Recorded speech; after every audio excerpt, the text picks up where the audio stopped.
टिपू सुलतानचे वंशज जर भाजपमध्ये आले तर हे त्यांना मोठे मोठे पद दिल्याशिवाय राहणार नाहीत असं सपकाळ म्हणतायत। हर्षवर्धन सपकाळ यांचा पुन्हा एकदा एक महत्त्वाचं वक्तव्य समोर आलंय। हिंदू समाजाचे दाखवण्याचा प्रयत्न करतोय। शिवाजी महाराज हिंदूंचे होते तसे मुसलमानांचे होते, सर्वांचेच होते। हे असणारं भारताचं सनातन अशा स्वरूपाचं एक सत्य आहे।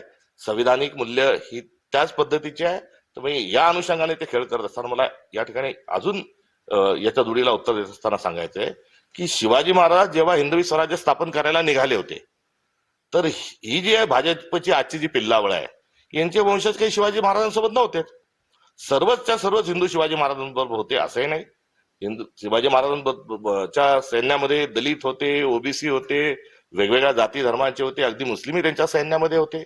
आणि हे असताना शिवाजी महाराजांच्या विरोधात शिवाजी महाराज जे मुघलांशी लढले त्या मुघलांच्या सोबत सर्व काही मुसलमानच होते असंही नाही। काही कृष्णाजी जे आहेत यांच्यासारख्याही काही कृष्णाजी भास्कर नावासारखी पण पिल्लावळ ही मुघलांना मदत करणारी कुठेतरी होती। त्यामुळे मुघलांच्या बाजूनी आजच्या भाजपातली बरीचशी जी पाळंमुळं आपण जर शोधली तर ही त्यांच्यापर्यंत कुठेतरी अडकलेली आहे। त्यामुळे यातून शिवाजी महाराजांना वैश्विक स्वरूप त्यांचं जे आहे ते आम्हाला मान्य आहे। ते 7 समुद्रापलीकडे जावं ही असणारी प्रतिपदेचा चंद्र जसा वाढत वाढत जातो तशी शिवाजी महाराजांची कीर्ती वाढावी ही आमची भूमिका आहे। आता भारतीय जनता पक्षाने धचा मा करून जे काल संपूर्ण महाराष्ट्र पेटवण्याचा प्रयत्न केला, त्यांनी दंगली घडवण्याचा प्रयत्न केला, याचं कारस्थान पण आपण समजून घेतलं पाहिजे। त्याचे 2 कारण आहेत।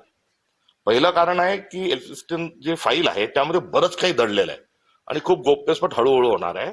तर त्यावरून लक्ष विचलित करणे हा एक भाग आहे। जे ट्रेड डील झालं अमेरिकेशी त्यामुळे शेतकऱ्यांना त्याचे चटके लागणं सुरुवात झाले, त्यापासून त्यांना वळायचंय। कुठे अजून मोठे काही अपघात आणि षडयंत्र झालेले आहेत त्याचं उत्तर त्यांच्याजवळ नाही। मुख्यमंत्री एवढ्या तावातावाने माझ्या संदर्भात जे बोलले, अहो काही तपास झालेले आहेत, काही आरोप आहेत आपल्यावर, शेतकऱ्याची अवस्था आहे त्यावर बोला, मात्र त्यावर बोलायला तयार नाही।